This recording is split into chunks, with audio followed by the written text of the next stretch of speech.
Begini loh maksud Pak Mahfud MD. Anak yang dilahirkan tanpa etika oleh seorang ibu itu bukan dalam arti lahiriah, dalam arti fisik. Karena toh nggak mungkin.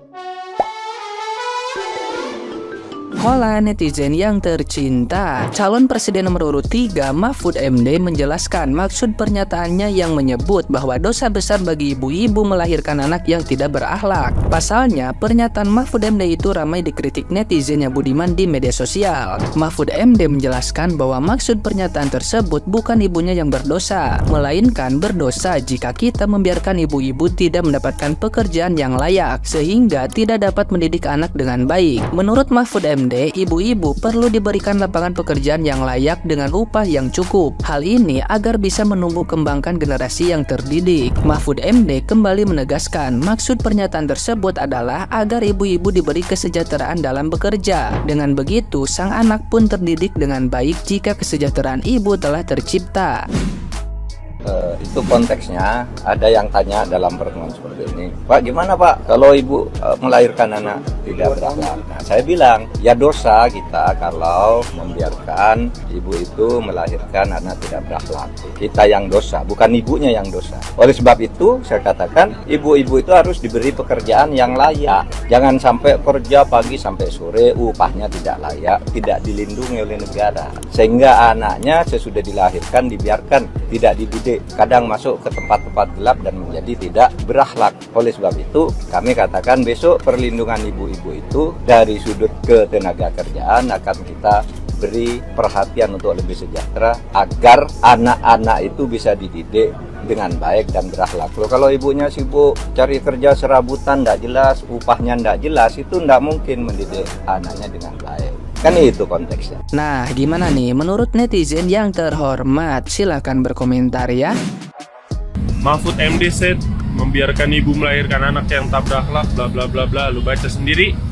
Dan gue mau menjelaskan satu hal. Buat Prof Mahfud sama Pak Anies, kayaknya harus dikurang-kurangin nih pakai ya bahasa-bahasa yang terlalu tinggi yang banyak orang yang nggak paham gitu. Gue mau ngejelasin ini menurut pandangan gue ya. Apa yang dimaksud dengan Prof Mahfud itu bukan ya seorang ibu itu melahirkan anak yang taunya udah gede itu ya nggak berakhlak. Jadi simpel gini, ada seorang ibu ngeliat anaknya salah tapi dibiarin. Ya itu namanya menumbuhkan atau ya melahirkan seorang anak yang nggak berakhlak gitu. Jadi solusinya gimana?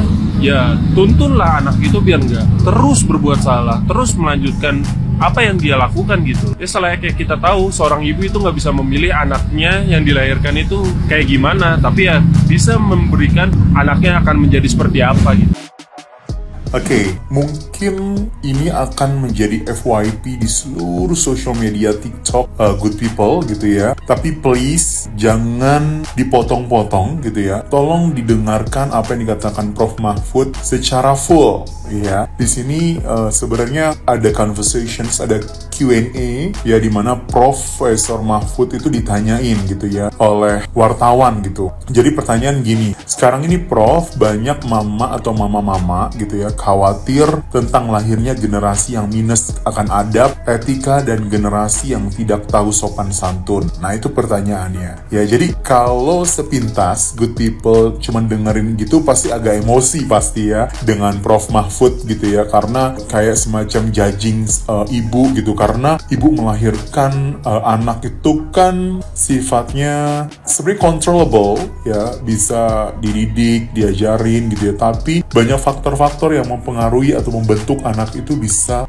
tidak sesuai dengan yang diinginkan, yaitu salah satunya environment ya. Nah, tapi di sini Prof Mahfud mengajak untuk benar-benar seorang ibu memperhatikan, mendidik dengan baik supaya tidak ngikutin jalur, yaitu tidak mengenal yang namanya etika ya. Nah, makanya di sini Prof Mahfud bilang untuk jangan membiarkan anak-anaknya itu tumbuh menjadi pribadi yang minus gitu ya. Nah, ia ini Prof.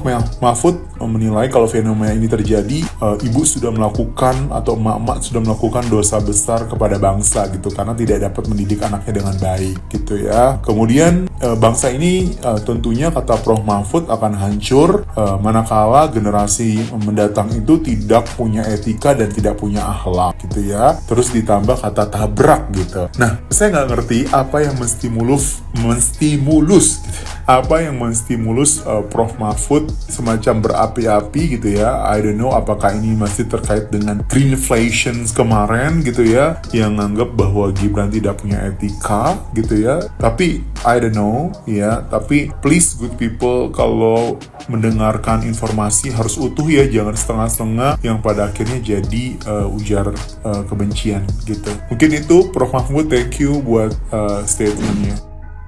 Gini loh, buat kalian yang di luar sana membangun narasi soal pernyataannya Pak Mahfud mengenai anak yang lahir tanpa etika, saya kasih tahu. Tapi mohon otaknya dipasang dulu, nanti dilepas lagi nggak apa-apa sesudah ini. Begini loh maksud Pak Mahfud MD. Anak yang dilahirkan tanpa etika oleh seorang ibu itu bukan dalam arti lahiriah, dalam arti fisik. Karena toh nggak mungkin anak lahir tanpa etika, itu nggak mungkin. Karena semua ibu akan melahirkan anak bayi yang masih polos. Tapi dalam pertumbuhannya, etika dan moral itu ditanamkan mulai dari orang tua di rumah, baru lingkungan, baru sekolah. Pengalaman saya sebagai bapak, kalau anak saya berbuat salah di luar, yang disalahkan orang tuanya. Nah, perhatikan juga ini. Kita mau buka-bukaan aja ya. Kalau bapaknya nggak punya etika, biasanya anaknya punya etika atau juga tidak punya etika. Bisa 50-50. Tapi kalau ibunya nggak punya etika, hampir dipastikan anaknya nggak punya etika.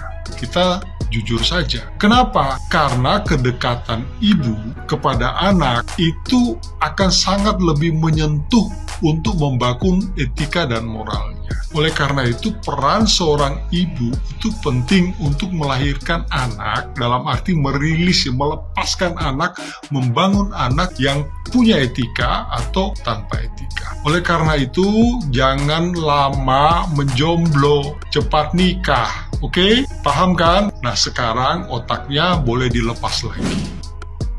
Pertama-tama, Pak Mahfud adalah orang pintar, dia tidak menyebut nama. Dan adalah hal yang benar jikalau orang tua melahirkan anak sedikit atau banyak dan tidak dididik, justru menjadi malapetaka bagi bangsa dan bagi dunia. Mau jadi apa? Apalagi kalau tidak bisa menghargai dan menghormati orang tua. Di TikTok aja, kalau ada body shaming, yaitu pelecehan terhadap seseorang melalui bully dengan tubuh, itu kena pelanggaran. Ini di TikTok. Apalagi kalau memang itu diarahkan pada debat capres kemarin yang murni jelas bahwa itu adalah body shaming. Artinya merendahkan lawan, mau tua atau muda, dikatakan bahwa saya tidak paham ngomongnya apa. Saya cari-cari, lo ngomong apa sih? Kayaknya lo otaknya jongkok.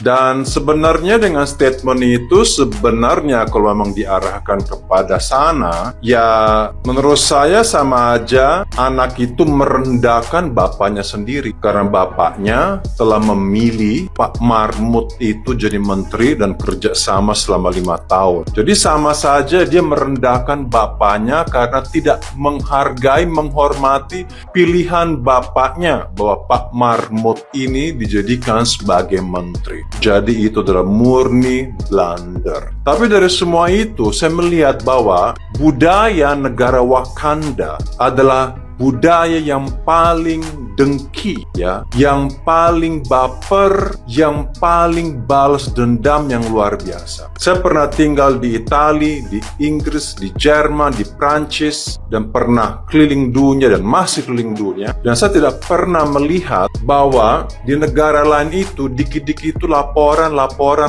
ke polisi. Pertama, kenapa harus digiring? Ya, kita harus melapor seseorang ke polisi padahal dia tidak menyebut nama siapapun. Itu generik, karena itu adalah juga ayat dari kitab suci. Kalau kamu tidak bisa mendidik anak-anak kamu, celakalah kamu. Itu ada di Alkitab saya. Dan kenapa harus dengki? Kenapa harus dikit-dikit polisi? Coba, sekarang apa sih artinya jadi terkenal, jadi artis, viral, terkenal, punya karya, masuk podcast, ujung-ujungnya laporan polisi, ribut, berantem, polisi. Nikah dengan artis, ono ini selingkuh, lapor polisi. Jadi pejabat, ngomong ini ngomong itu tersinggung, polisi. Jadi dikit-dikit itu di sini itu kenapa ya? Selalu arahnya melapor ke polisi. Saya nggak pernah lihat hal ini di luar negeri. Di luar negeri itu hal yang penting. Orang lapor ke polisi tentang korupsi, penipuan, pembunuhan. Hal yang besar, bukan hal sakit hati.